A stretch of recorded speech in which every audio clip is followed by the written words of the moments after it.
Hello everyone, welcome to astro Vastu. So यदि आप इस चैनल पे पहली बार आए हैं तो मैं आपको बताना चाहूँगा कि इस चैनल पे मैं एस्ट्रोलॉजी बिल्कुल बेसिक से सिखाता हूँ और साथ ही साथ एस्ट्रोलॉजी से रिलेटेड जितने भी मिथ्स हैं उनको भी कवर करता हूँ। तो यदि आप इस टॉपिक में इंटरेस्टेड हैं तो जल्दी से चैनल को सब्सक्राइब कर लें। अब चलते हैं आज के टॉपिक की तरफ।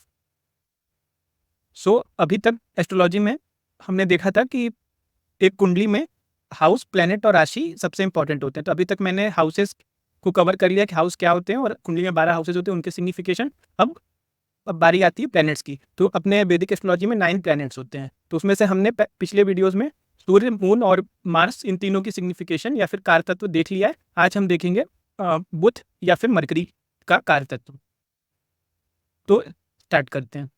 सबसे पहले आपको, जैसे कि मैंने पहले वीडियोस में बताया है कि हर प्लैनेट या हर हाउस की कुछ लिविंग और कुछ नॉन लिविंग सिग्निफिकेशन होती हैं। ठीक है, तो अब मरकरी क्या है? तो अगर हम पहले लिविंग सिग्निफिकेशन में अपने रिलेटिव्स की बात करें, आपकी बहन, आपकी बेटी, आपके स्पाउस की बहन, आपके फादर की बहन, आपकी मदर की बहन, आपके स्पाउस की मदर की बहन, आप ये सारे जितने भी आपके फीमेल रिलेटिव्स जनरली हो गए, जैसे वाइफ हो गई या और माँ को छोड़ के, दादी और नानी को भी छोड़ के, तो वो सारे बुध होते हैं। उसके बाद 12 साल से कम उम्र की कन्याएं जो होती हैं वो भी बुध होती हैं।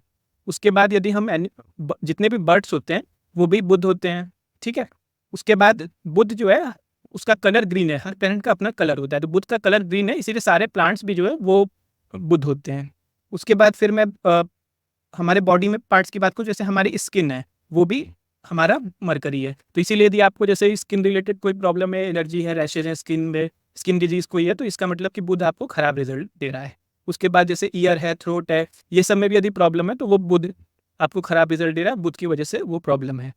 उसके बाद हम यदि बात करें तो जितनी भी जैसे हमारी मैथ्स हो गई या mathematics, sales, consultancy, IT, accountancy, banking, finance, analytical skill, ये सारी भी हमारी बुध होते हैं। उसके बाद इम्प्लीमेंटेशन ऑफ नॉलेज, ये भी बुध है। नॉलेज जो है वो जुपिटर है, जिसकी बात मैं अगले वीडियो में करूंगा, बट उस नॉलेज को आपने गेन करने के बाद उसका जो इम्प्लीमेंटेशन है वो बुध होता है। उसके बाद बुध जो है वो बिजनेस भी है। तो ये था इसका सिग्निफिकेशन। उसके बाद अब हम इसको एक अब कुंडली के एग्जाम्पल से समझते हैं।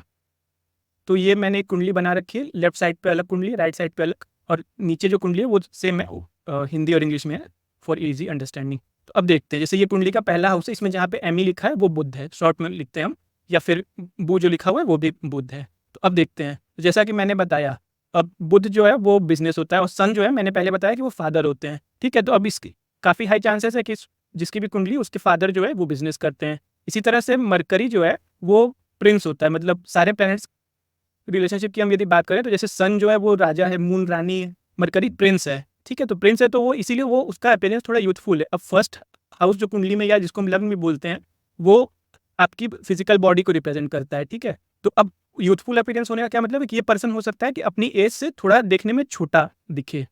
ठीक है, तो ये हो गया, इस तरह से हम प्रिडिक्शन करते हैं। उसके बाद फिर यहाँ पे हम देखते हैं, जैसे कि ये 10th हाउस यहाँ पे है इस कुंडली में, तो यहाँ पे भी अब बुध बैठा है। तो अब ये क्या करे, 10th हाउस जो है अपने करियर का होता है, बुध जैसे मैंने कि बताया वो बिजनेस का होता है, तो हो सकता है ये पर्सन भी बिजनेस करे, या फिर इस कुंडली में भी सन और बुध साथ हैं तो वो भी हो सकता है कि इसके फादर भी बिजनेस करते हो।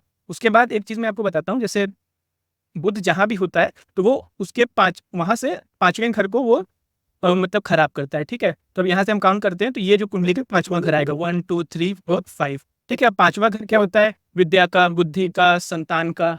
ठीक है, तो अब उसमें काफ़ी अप्स एंड डाउन्स होते हैं, चैलेंजेस आते हैं। तो अब जैसे आपके एजुकेशन में, इन सब चीज़ों में वो चैलेंजेस आ सकते हैं। तो इसी तरह से हम इंटरप्रेट करते हैं। आपको यदि हाउसेस के सिग्निफिकेशन पता है, प्लैनेट्स के पता है, तो उसको हम इंटरप्रेट इस तरह से कर सकते हैं।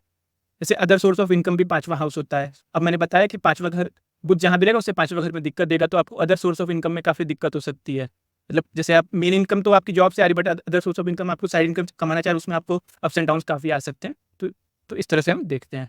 आगे की वीडियोज़ में मैं जुपिटर या फिर गुरु या बृहस्पति, उसका भी सिग्निफिकेशन कवर करूँगा। यदि वीडियो पसंद आया तो वीडियो को लाइक करें, चैनल को सब्सक्राइब करें। Hope to see you again in the next video. Thank you.